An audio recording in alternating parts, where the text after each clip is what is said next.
שלום לכולם, נעים מאוד, לי קוראים אלון שגב, אני מטפל בשיאצו, רפלקסולוגיה, עיסוי, סוטאי ומורה גם לשיטת סופטנס.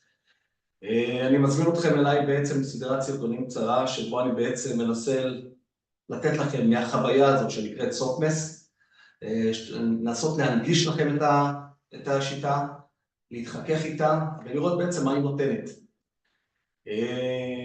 כמה דברים שרק רציתי להגיד בפתיח לפני שאנחנו מתחילים.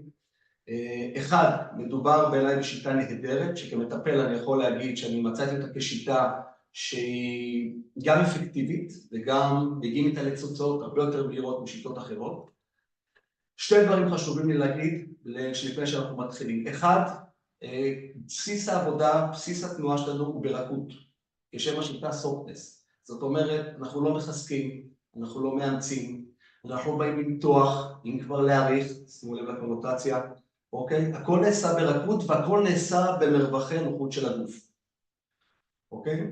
אנחנו תמיד, בדרך כלל אנחנו תמיד מתחילים ספונטנית עם הצד שמרגיש לנו יותר נוח, אבל אם אתם מזהים שצד אחד יותר רגיש, פחות נוח, יש בו כאב, אנחנו תמיד נתחיל עם הצד הנוח, עם הצד הטוב.